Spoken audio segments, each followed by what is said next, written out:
Daniel Brooks stood in front of the massive window of the Galactic Council station and stared at the stars. Beyond, he had never imagined he would be here, representing all of humanity at the most important ceremony in galactic history.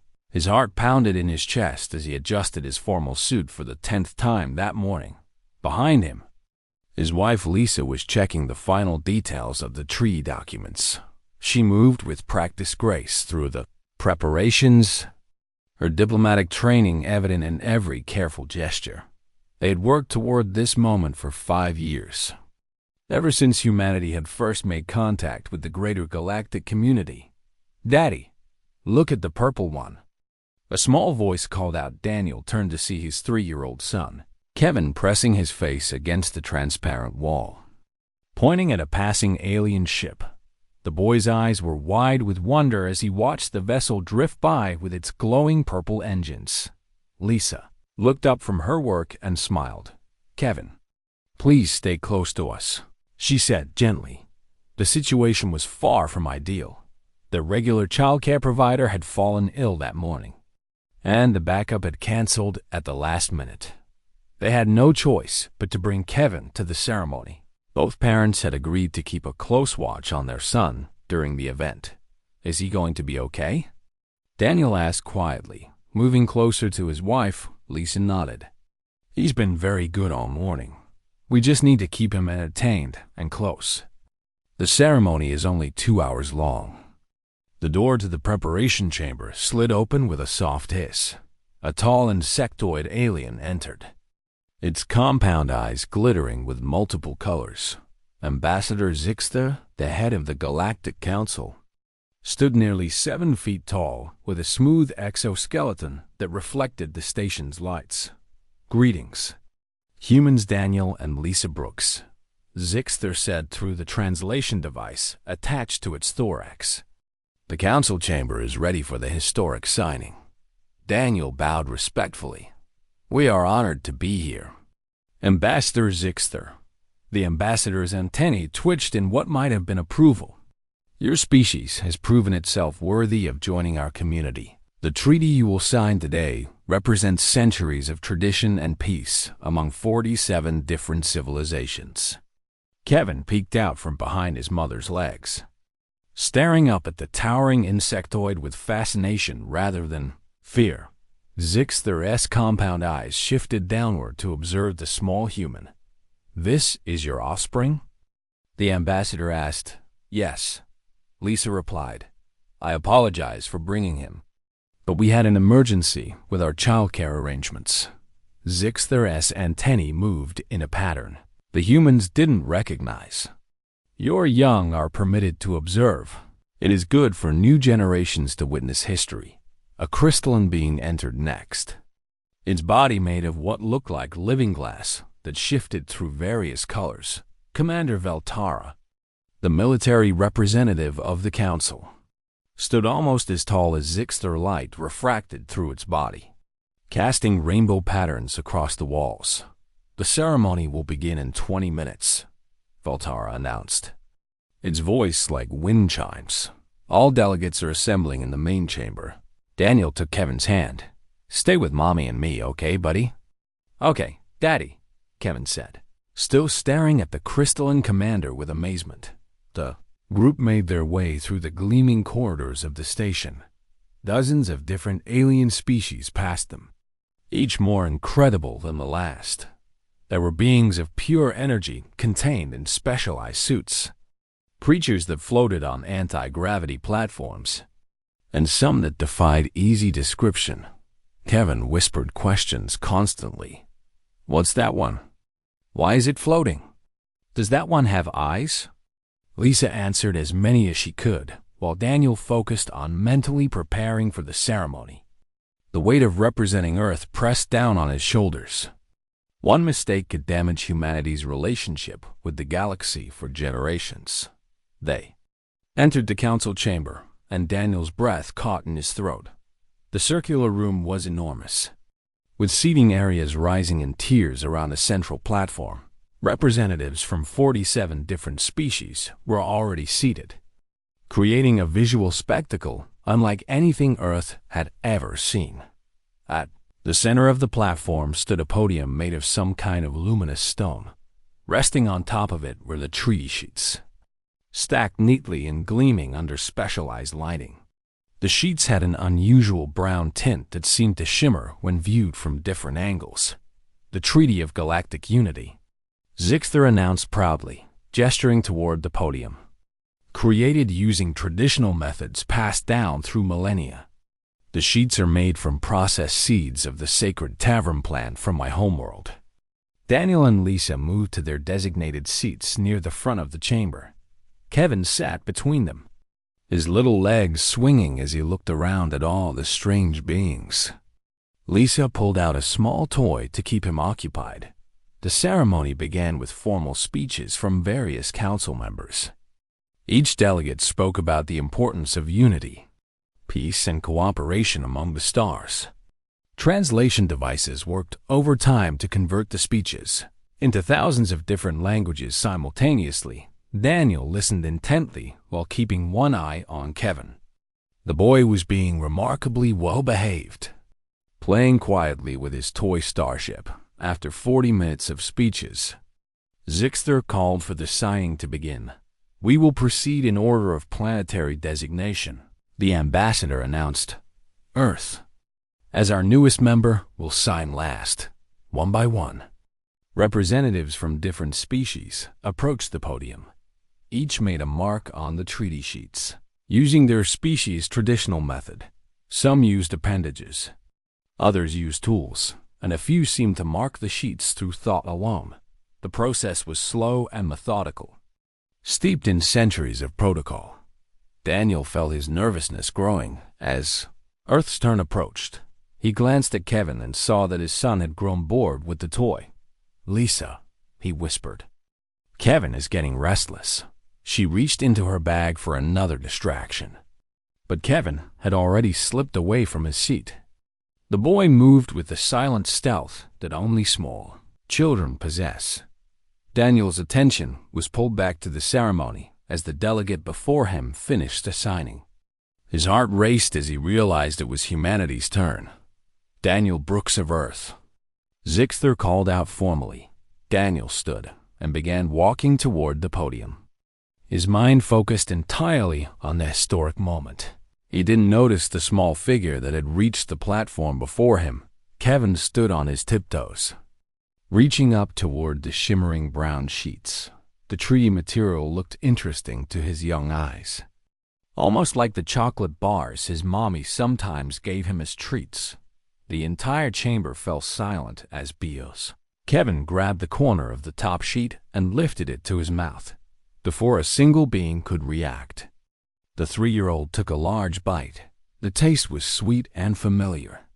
Kevin smiled and chewed happily, taking another bite. Then the screaming started. Alarms blared through the council chamber with deafening intensity. Red lights flashed from every surface as security protocols engaged automatically. The massive doors sealed shut with a thunderous boom that shook the entire platform. Daniel froze in horror as he saw his son standing at the podium, still chewing on a piece of the treaty. Kevin looked confused by all the noise and lights, his small hand still holding another piece of the brown sheet. "Kevin!" Lisa screamed, running toward her son. Commander Voltara's crystalline body turned bright red, a color that radiated danger. The commander's voice rang out like shattering glass. "Security breach. Secure the sacred documents immediately." Dozens of alien voices erupted at once, creating a cacophony that overwhelmed the translation systems. Some species were shouting. Others were making sounds that had no human equivalent. The peaceful ceremony had transformed into absolute chaos in seconds. Ambassador Zixter's compound eyes turned completely black, a sign of extreme distress among his species. His antennae stood straight up as he rushed toward the podium. "This is an outrage, an unforgivable desecration of our most sacred traditions." Daniel reached Kevin at the same time as Lisa. She scooped their son into her arms while Daniel stood between them and the advancing aliens. His diplomatic training warred with his parental instincts as he tried to find words that could fix this disaster. "I am so deeply sorry," Daniel began, his voice shaking. My son didn't understand what he was doing. Didn't understand. A harsh voice interrupted. A reptilian alien with scales that gleamed like metal rose from its seat. Ambassador Krenva of the Quilarian delegation pointed an accusing claw at the humans. "This is clearly a deliberate insult. The humans mock our sacred customs." Other voices joined in agreement. A being made of swirling gas in a containment suit spoke in bursts of static. "They brought their offspring to contaminate our most holy document. This proves they are not ready for council membership," another delegate added. "Too barbaric. Too primitive." Kevin started crying from all the noise and anger. Lisa held him close, trying to comfort him while her own heart raced with fear. She had never seen such universal fury from the normally peaceful council members. Zixter reached the podium and examined the damaged treaty with shaking appendages. A large corner of the top sheet was missing, and smaller bites marked two other sheets. "Centuries of tradition," the ambassador said, his voice filled with anguish. "Destroyed by this act of vandalism." "It wasn't vandalism," Daniel protested. "Kevin is 3 years old. He doesn't understand what the treaty represents. He thought it was food." "Food?" Veltara's crystalline form shifted to an even deeper shade of red. "Your species considers our sacred materials to be sustenance. This makes the offense even worse." A floating jellyfish-like creature pulsed with angry bioluminescence. "On my world, such an act would mean immediate war." "War?" Lisa's voice cracked over a child's innocent mistake. "Innocent?" Krenva hissed. "Bringing spawn to a sacred ceremony, allowing it to touch the treaty sheets, permitting it to consume our most precious document. These are not the actions of an innocent species." More delegates began calling for punishment.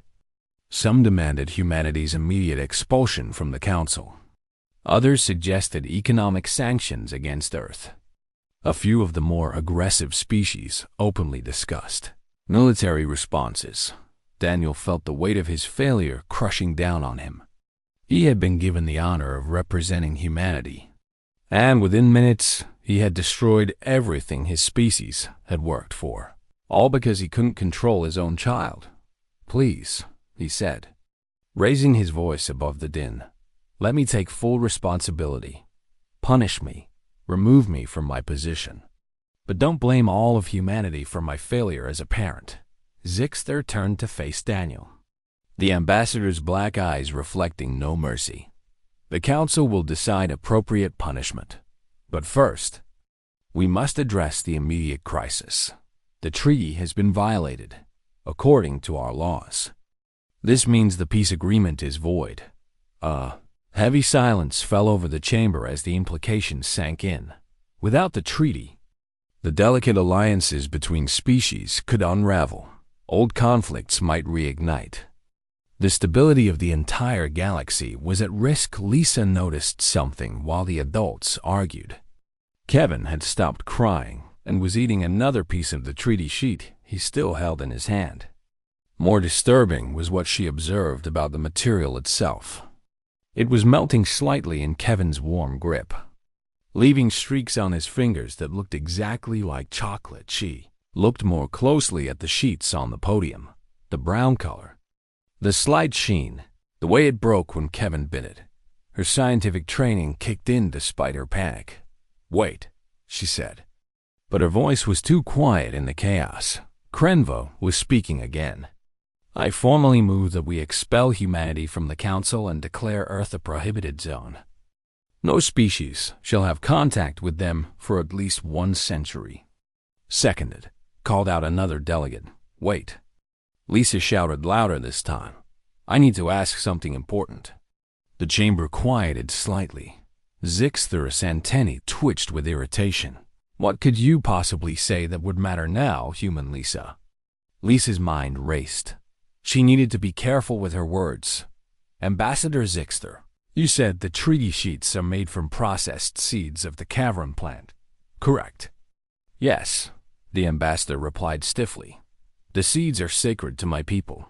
We grind them, mix them with natural fats and sugars, then press them into sheets. The process takes months and is our highest honor. What kind of fats and sugars? Lisa pressed Zixter's confusion was evident. Why does this matter? Please, just answer. What exactly goes into making these sheets? The ambassador gestured to an aide, who quickly pulled up the chemical composition on a holographic display. Lisa studied the data, her eyes growing wider with each line she read. The percentages were nearly identical. Cocoa mass, cocoa butter, sugar, trace minerals. The aliens had essentially created chocolate through their sacred process. A laugh bubbled up from Lisa's throat before she could stop it. It was inappropriate given the circumstances. Completely wrong for the moment, but she couldn't help it. You laughing? Veltara's crystalline body pulsed with renewed anger. You mock us further? No, Lisa said, trying to control herself. I'm not mocking you. It's just, do you know what these sheets are made of? Of course we do, Zixter replied indignantly. They are made from the sacred cavern seeds on Earth. We call this chocolate. Lisa explained. It's one of the most common sweet treats on our planet. Children eat it all the time. Kevin didn't damage your treaty because he's destructive or disrespectful. He ate it because he genuinely thought it was candy. Daniel looked at the data display and felt his legs go weak. She was right. The treaty was basically chocolate. Candy? Several aliens repeated in confusion. You're saying this material is common food on your world? Krenva demanded. Not just common. Lisa continued. We produce millions of tons of it every year. We give it to children as rewards. Sell it in stores, use it in desserts. It's everywhere on Earth. The chamber upped it again. But this time, the tone was different. Some aliens were offended that humans considered their sacred material to be mere snack food. Others seemed intrigued by the coincidence. A few appeared to be reconsidering their harsh judgments. This changes nothing. Krenva insisted. Ignorance is no excuse. But then something unexpected happened. A small alien from the Phyrexian delegation began making a rapid clicking sound. The translation device identified it as laughter. The council chamber buzzed with renewed energy as Zixter's words sank in. Creating new traditions was a bold move, one that hadn't been attempted in the council's 1,000-year history. What kind of new tradition do you propose, Ambassador? Asked a floating being composed of swirling gases. Zixter's antennae moved in thoughtful patterns. Killfox suggested each species contribute materials for the new treaty. I propose we take this further. After the signing ceremony, we should share pieces of the treaty together as a bonding ritual. Consume the treaty? Several aliens expressed shock. Why not? Killfox clicked happily. The humans have shown us that sharing food creates connection. If each species contributes something safe for consumption, we could literally share in each other's cultures. Commander Veltara's crystalline form glowed with warm golden light. This would require careful planning. Not all species can consume the same materials. We have the best scientists in the galaxy. Tholmer rumbled. Surely we can create something that honors each species while remaining safe for all to consume. Lisa's mind was already working on the problem. We could create layers. Each sheet could have different sections with materials from different worlds. Species could consume only the parts compatible with their biology. Or we could use advanced processing to make hybrid materials. Suggested a spider-like delegate from the Arachnus Coalition. My people have technology that can break down and recombine molecular structures. Ideas flew rapidly around the chamber. What had started as a disaster was evolving into the most innovative proposal the council had seen in centuries. Daniel watched in amazement, a species that had been calling for war mere minutes ago now collaborated enthusiastically. Kevin had somehow accomplished what years of formal diplomacy had struggled to achieve. I still have concerns, Krenva said, though his tone was less hostile now. Creating an entirely new treaty tradition is unprecedented. It could be seen as weakness or as strength, Veltara countered. We claim to be a council of unity, yet our most sacred document comes entirely from one world. Is that truly unity? Zixter nodded slowly. The commander raises a valid point. Perhaps we have been so focused on maintaining tradition that we forgot why the tradition exists. And why does it exist? Killfox asked, knowing the answer but wanting others to say it, to symbolize our commitment to peace and cooperation. Thulmer answered, but symbols must evolve or they become hollow. A delegate from the Luminari, beings of pure light energy, spoke in melodic tones. Our people believe that the best traditions are living things, growing and changing with each generation. This proposal honors both the old and the new. Krenva's scales rattled softly. The Quilarian seemed to be wrestling with his own beliefs. And what of the child? Does he face no consequences for his actions? All eyes turned to Kevin, who was now sitting on the floor playing with his toy starship, completely oblivious to the fact that he had nearly caused an intergalactic incident. Zixter approached the child slowly. Kevin looked up at the towering insectoid without fear, just curiosity. Young Kevin Brooks, the ambassador said formally, do you understand what you did? Kevin thought about it seriously. I ate the chocolate? You consumed the Galactic Treaty of Unity, Zixter corrected gently. Sorry, Kevin said, because his parents had taught him to apologize when he did something wrong. Why did you eat it? The ambassador asked. It looked yummy, Kevin replied honestly. And it was yummy. Did you like the piece I gave you? Zixter's antennae quivered in what might have been amusement. I did enjoy it. Young one, you taught me something important today. I did? Kevin's eyes widened with surprise. You showed me that sometimes the simplest gesture can mean the most. Zixter explained, you offered to share something precious with me, asking nothing in return. That is the true spirit of what our council should represent. Lisa wiped tears from her eyes. The ambassador's kindness toward her son touched her deeply. Killfox hopped down from his seat and approached. Kevin, I propose we make this child an honorary member of the Galactic Council. He's 3 years old. Krenva objected, though less forcefully than before. Exactly, Killfox replied. He can be our reminder to approach all situations with innocence and openness. Besides, it would be quite the story. The youngest diplomat in galactic history. Laughter rippled through the chamber. Genuine and warm this time, Commander Veltara shifted to a bright, cheerful blue. I support this proposal. Young Kevin has demonstrated more effective diplomacy in 10 minutes than some species achieve in decades. All in favor of granting Kevin Brooks honorary council membership? Zixter called out. A chorus of agreement filled the chamber from dozens of different species. Even Krenva, after a long pause, raised his claw in approval. Then it is decided.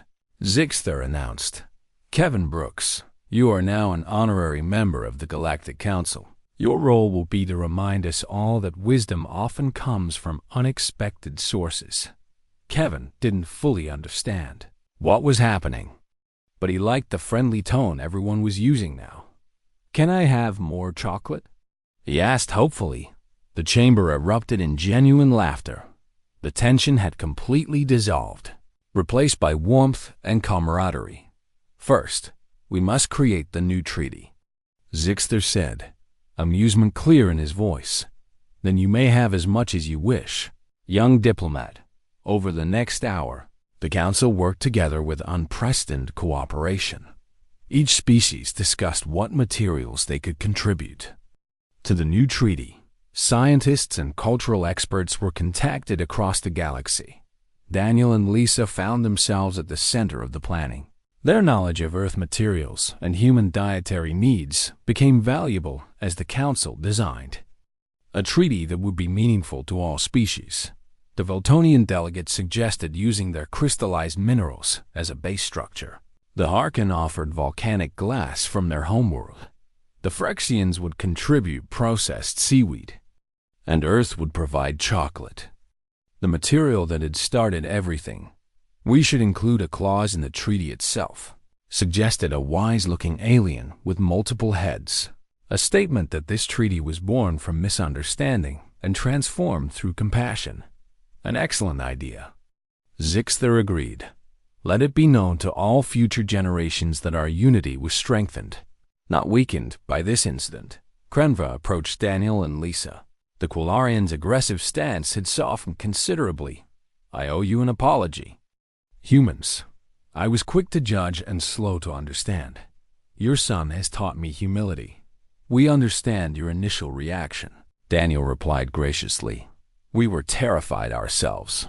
Still, I spoke of war and punishment when I should have sought understanding." Krenva admitted, "This is why diversity strengthens us. Your perspective helped us all see the situation differently." Lisa smiled. "And your devotion to tradition reminded us that some things are sacred and should be treated with respect." We all learned from each other. Killfox joined their conversation. "This is what the Council should always be. Different voices creating harmony rather than discord." Kevin tugged on his father's sleeve. "Daddy, are they still mad?" Daniel picked up his son. Nobody's mad anymore. In fact, you helped everyone become friends." "Good," Kevin said, resting his head on his father's shoulder. "I like making friends." Veltar approached, her crystalline body radiating gentle warmth. "Your child is remarkable. He looked at every species here with pure acceptance. No fear, no judgment, just curiosity and kindness. That's how we try to raise him," Lisa said. "To see people as people, regardless of how different they might look. A philosophy your entire species seems to embrace." Zixter observed, "You came to us with open hearts and willing minds. Today's events have shown us why humanity deserves a place on this council." The ambassador's words carried weight around them. Other delegates nodded in agreement. What could have destroyed humanity's relationship with the galaxy had instead cemented it. "When do we begin creating the new treaty?" Daniel asked. "Immediately," Zixter replied. "We have already sent word to the homeworlds. Materials will begin arriving within days. The signing ceremony will be rescheduled for 1 month from now. And this time," Killfox added with his clicking laughter, "we will have plenty of chocolate available for young Kevin." The clicking laughter grew louder as the small Phyrexian delegate stood up. Killfox was barely 4 feet tall, with blue-gray skin and enormous eyes that sparkled with amusement. His laughter was infectious. Though many in the chamber stared at him in shock, "Killfox, this is not a matter for humor," Zixter said sternly, but the Phyrexian couldn't stop clicking. He wiped tears from his eyes with a small appendage. "Forgive me, Ambassador, but this is the funniest thing I have witnessed in my 50 years of service." "Funny?" Krenva's scales rattled with anger. "The sacred treaty has been desecrated." Killfox walked down to the main floor, still chuckling. "Desecrated?" The child thought it was food because it is food. Not to us, perhaps, but to his species? This is like when my nephew ate our family's ceremonial contract because it was made of dried seaweed. We didn't declare war. We laughed and made another one. Several other delegates began murmuring among themselves. The Phyrexian's words had introduced a new perspective to the crisis. "Your nephew ate a family contract," Zixter pointed out. "This is the Galactic Treaty of Unity, signed by 47 species, and it will be signed by 47 species again." Killfox replied cheerfully, "We can make new sheets, can we not?" The signing itself was not completed. "We can start over, Commander." Veltara's color shifted from angry red to uncertain orange. The tradition states that any damage to the treaty during the signing ceremony is a grave offense. Perhaps, said a melodious voice from the upper tiers. A Voltonian delegate descended, her body composed of living crystal similar to Voltara, but with softer colors. But our traditions also speak of intent. The child had no malicious intent. He saw what his species considers food and acted according to his nature. Exactly, Lisa jumped in, sensing an opening. On Earth, sharing food is one of our most sacred gestures of friendship. Kevin didn't understand the ceremony, but in his own way, he was trying to connect with something familiar. Daniel found his voice again. My son has been looking at aliens all day with wonder and joy. Not fear. He saw the treaty sheets and thought they were chocolate because that's exactly what they chemically are to human senses. He didn't mean any disrespect. A deep rumbling sound came from the Harkin delegation area. Ambassador Tholmer, a being that resembled a massive boulder with glowing veins, spoke in a voice like grinding stone. The humans raise an interesting point about intent and cultural understanding. We are supposed to be a council of unity, Kilfox added. How can we punish a species for not understanding a tradition they have never encountered? Especially when the misunderstanding stems from an innocent child. Kremba wasn't ready to back down. The law is clear. Damage to the treaty means the peace is broken. Then perhaps the law needs examination, Tolmer suggested. Our laws were written before humanity joined us. We cannot expect them to know every nuance of our traditions immediately.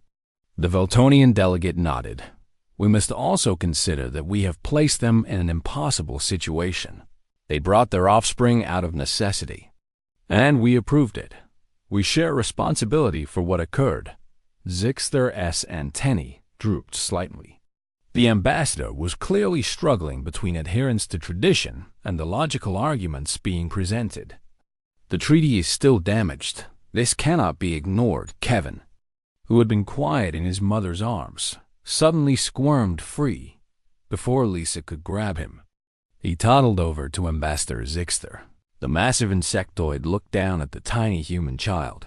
Kevin held up a piece of the treaty sheet he still clutched in his small hand. Want some? He offered innocently.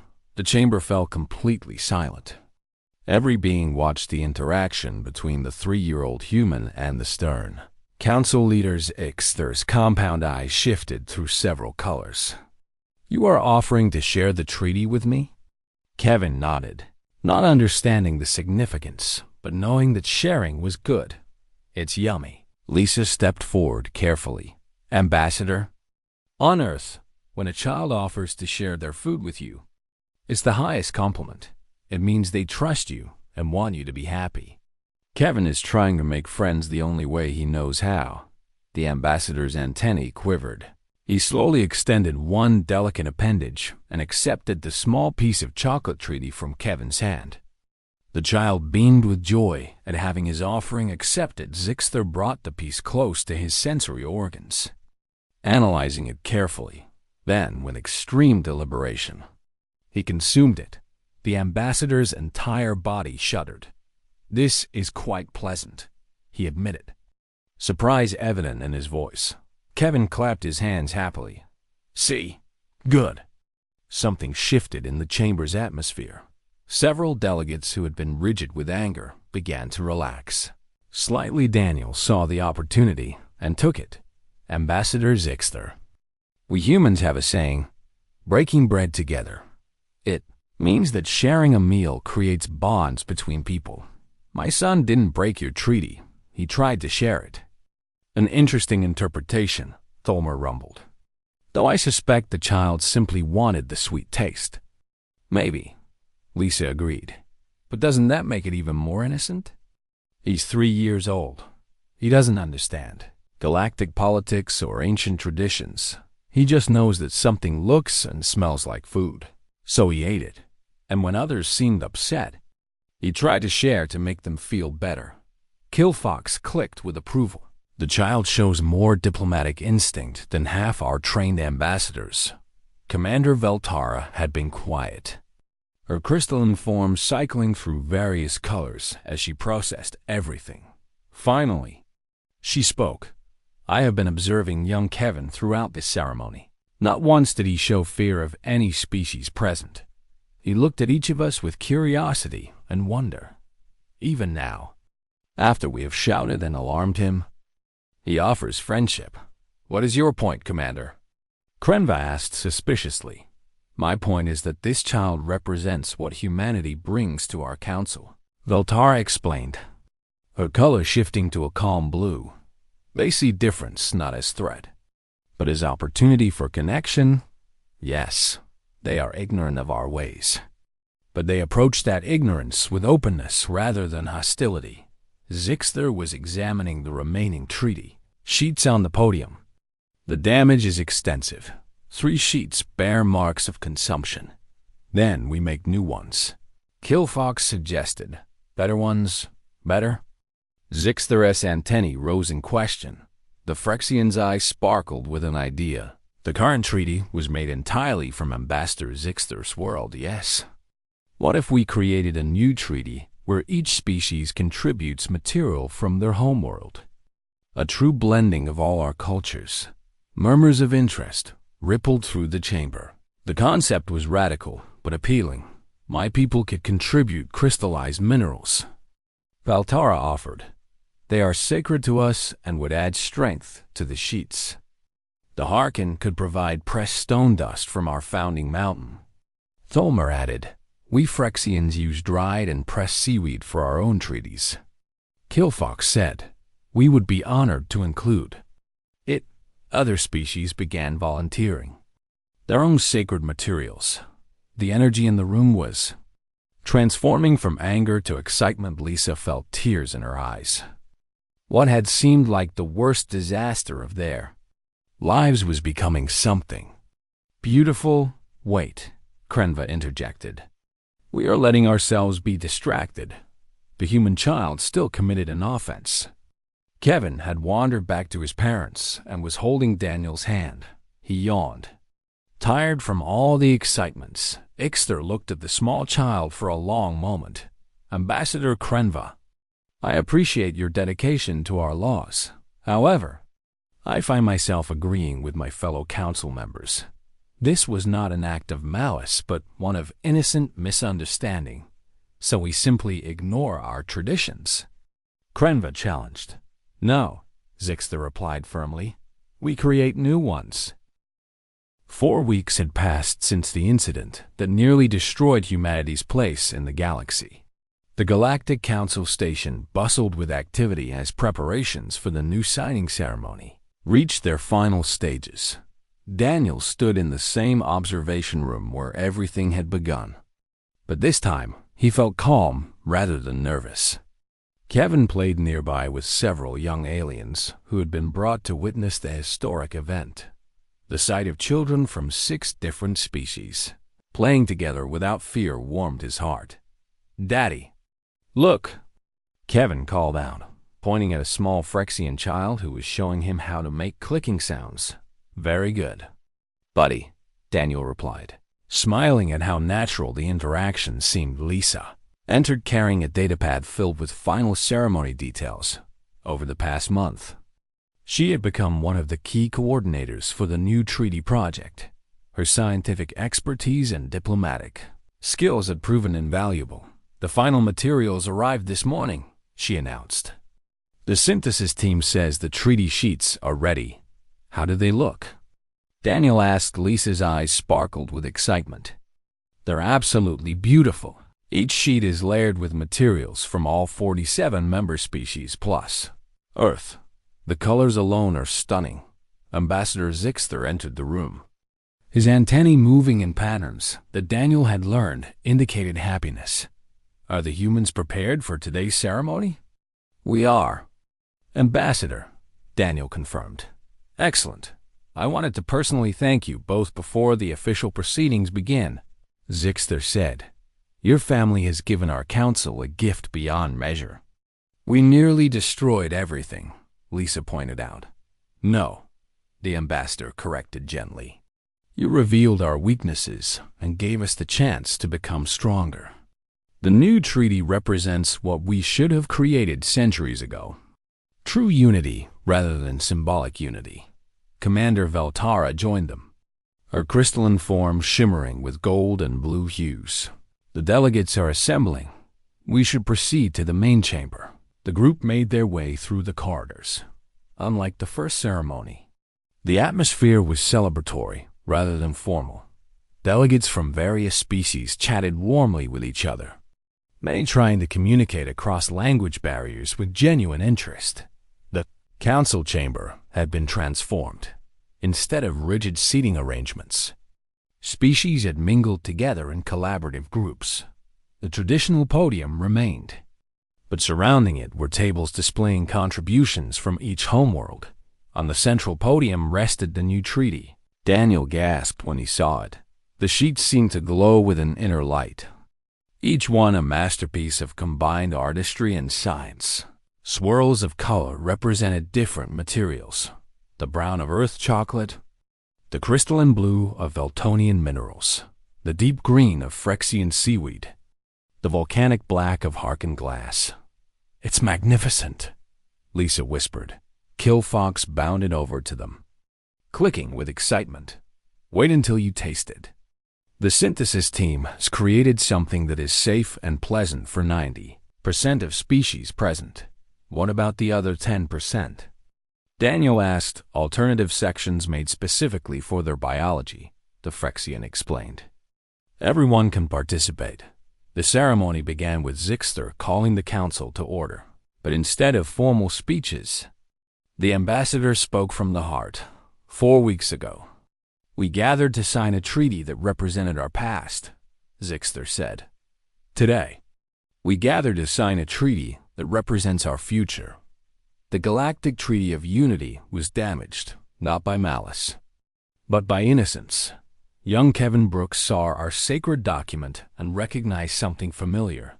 In doing so, he taught us an important lesson. The ambassador paused, looking around at the assembled delegates. We had created a symbol of unity that came entirely from one world. We spoke of cooperation while maintaining rigid separation. It took a human child to show us that true unity requires contribution from all, not just acknowledgement of one. Many delegates nodded in agreement. Therefore, this new treaty has been created with materials from every member world. Zixter continued. Each species has given something sacred, something meaningful, and after we sign, we will share in consuming small portions of this treaty together, literally taking each other's cultures into ourselves. Applause and various sounds of approval filled the chamber. We will proceed with the signing, Zixter announced, and this time, we will do so not in order of planetary designation, but in random order, because in true unity, there is no hierarchy. Names were called randomly. Delegates from various species approached the podium, each making their mark on the beautiful new treaty sheets. Some used traditional methods. Others had developed new ones for this special occasion. When Earth's name was called, Daniel and Lisa approached together. Kevin walked between them, holding each parent's hand. The small family stood before the treaty. Daniel took the specialized marking tool and signed his name carefully. Lisa did the same. Then Kevin reached up. Can I sign too? The question caused a ripple through the chamber. Technically, Kevin was an honorary member of the councils. Zixter approached with a smile in his voice. Of course you may. Young diplomat, an aide provided a special tool sized for Kevin's small hand. The 3-year-old carefully made his mark on the treaty. A wobbly letter K followed by what might have been other letters. The chamber erupted in warm applause. Many delegates found the moment deeply touching. As the last signatures were completed, servers brought out small plates. The treaty sheets were carefully cut into portions sized for each species' consumption needs. We will now share in the Treaty of Unity, Zixter announced. Let this act symbolize our commitment not just to peace, but to understanding and embracing our differences. Each delegate received a piece of the treaty. Daniel held his portion carefully, examining the layers of different materials blended together. It was about the size of a cookie, with visible streaks of various colors. On the count of 3, Veltara said, "We will all consume together." The commander counted down. As one. 47 different species plus humanity ate from the treaty they had just signed. The taste was unlike anything Daniel had experienced. Sweet and savory elements blended with textures that ranged from crispy to smooth. Each bite revealed new flavors as different layers interacted on his tongue round the chamber. Reactions varied. Some species made sounds of pleasure. Others showed satisfaction through body language. Few needed a moment to adjust to the unusual combination. Kevin munched happily on his piece. "This is even better than just chocolate," he declared. Killfox clicked in agreement. The synthesis team outdid themselves. "This is delicious." As delegates finished their portions, something remarkable happened. Conversations erupted spontaneously across species lines. Beings who had never spoken directly to each other began comparing their experiences of the taste. The Harkin volcanic glass added an interesting mineral quality, one delegate observed. "I particularly enjoyed the earth chocolate layer," another replied. The formal ceremony dissolved into a genuine celebration. Species mixed freely, sharing stories and laughter. The barriers of formality that had defined previous gatherings melted away. Daniel watched Kevin playing with a group of alien children again. The youngsters were teaching each other games from their respective worlds, communicating through gestures and laughter when translation devices couldn't keep up. "This is what it should always be," Lisa said, standing beside her husband, "because of our son eating a treaty." Daniel replied with amazement in his voice. Ixther approached them one final time. "The council has made an official decision. We are creating a new tradition that will be observed at every future signing ceremony." "What kind of tradition?" Lisa asked. "The sharing of the treaty, as we did today," the ambassador explained.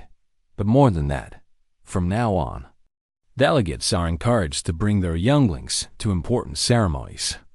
Children see the world without the prejudices adults carry. They remind us of what truly matters." "Kevin would love that," Daniel said, watching his son laugh with his new friends.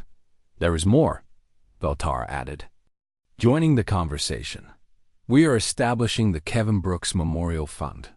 "Memorial?" Lisa's heart jumped. "He's not dead."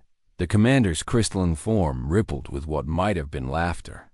"Forgive my poor word choice. The Kevin Brooks Commemorative Fund would be more accurate.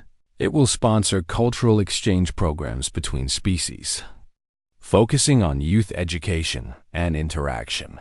"That's wonderful," Lisa said, relief and pride mixing in her voice. "Your son changed the galaxy," Killfox observed, appearing beside them, not through strength or intimidation, but through simple, honest curiosity and kindness. "That is the most human thing I have witnessed." "Is that what we're known for now?" Daniel asked. "Kindness?" "Among other things," Zixter replied. "Humans are known for your resilience, your creativity, your adaptability, but yes, also for your capacity to find connection across any divide. You see other beings not as aliens, but as potential friends." The celebration continued for hours. Stories were shared, friendships formed, and promises of future cooperation made. The new Treaty of Unity sat on its podium, a physical symbol of what the galaxy could achieve when working together. As the event wound down, Kevin fell asleep in his father's arms. The exhausted child had made more friends in one day than most diplomats made in a career. Daniel and Lisa prepared to